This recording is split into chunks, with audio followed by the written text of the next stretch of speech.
नमो भगवती वासुदेवाय। ज्येष्ठ मास की कथा 11वां अध्याय। आज के अध्याय में हम सुनेंगे गंगा महात्म्य का वर्णन। ऋषि लोग कहने लगे कि हे स्कंद जी, सभी योग पापों का नाश करने वाले हैं और पुण्य को देने वाले हैं, तो फिर ज्येष्ठ मास को कैसे श्रेष्ठ कहा गया है, सो विधि पूर्वक हमसे कहिए। स्कंद जी कहने लगे कि हे ऋषियों, ज्येष्ठ मास शुक्ल पक्ष की हस्त नक्षत्र से युक्त दशमी तिथि के दिन लोक प्रसिद्ध गंगा जी स्वर्ग से अवतीर्ण हुई थी। राजा भागीरथ घोर तप करके पाप नाशिनी गंगा जी को लाए, इसीलिए ज्येष्ठ मास सब में श्रेष्ठ है और शेष योग ज्येष्ठ मास के सहचर अनुचर है। ऋषि लोग कहने लगे कि हे स्कंद जी, भागीरथ जी किस कारण घोर तप करके गंगा जी को यहाँ पर लाए तथा पृथ्वी पर पहले कहाँ स्थित हुई। स्कंद जी कहने लगे कि जब समस्त ब्रह्मांड का निर्माण करने के लिए विष्णु भगवान के नाभि कमल में ब्रह्मा जी प्रकट हुए, उस समय ब्रह्मा जी एक हाथ में कमंडल और अन्य हाथों में वेदों को धारण किए हुए थे। तीनों लोगों को पाप रहित करने के लिए वहां का जो पवित्र जल था, वही पवित्र करने वाली विश्व जननी गंगा कही जाती है। ब्रह्मा के कमंडल से प्रकट होने वाली गंगा विष्णु भगवान से प्रकट हुई, परंतु ब्रह्मा ने उन्हें कमंडल से नहीं निकाला और बहुत वर्ष व्यतीत हो गए। किसी समय दैत्यों ने तीनों लोकों को जल से भर दिया। उस समय इंद्रादिक समस्त देवताओं ने मधुसूदन भगवान का पूजन किया। पूजन से प्रसन्न होकर भगवान ने कमंडल के जल से तीनों लोकों को स्थापित किया।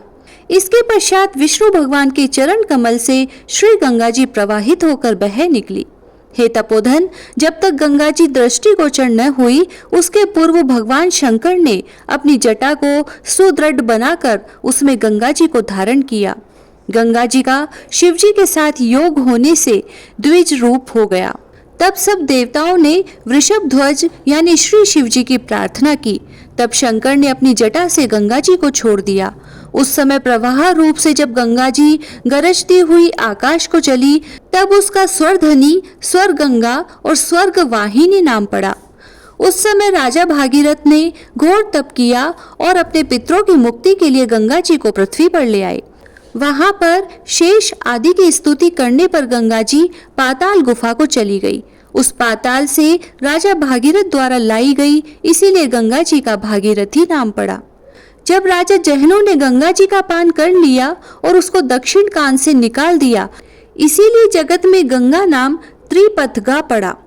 गंगा जी कमंडलु समुद्र भूता विष्णुपाद समुद्रवा, गंगा हर जटोद्भूता सर्वधनी लोक पावनी, भागीरथी जाह्नवी तिस्त्रोता भीष्मसु मंदाकिनी भागवती त्रैलोक्य वासिनी। इन 13 नामों से संसार में विख्यात हुई। जो मनुष्य इन 13 नामों का रात्रि तथा दिन में पाठ करते हैं, उनका वास भागीरथी गंगा के तट पर होता है, इसमें कोई संशय नहीं है। जो नित्य स्नान के साथ इन नामों को पढ़ते हैं, उनको गंगा स्नान का फल होता है। इन नामों के पदों से जो नित्य नमस्कार करते हैं, वे सब पापों से मुक्त होकर अंत में शिवपुर कैलाश को जाते हैं।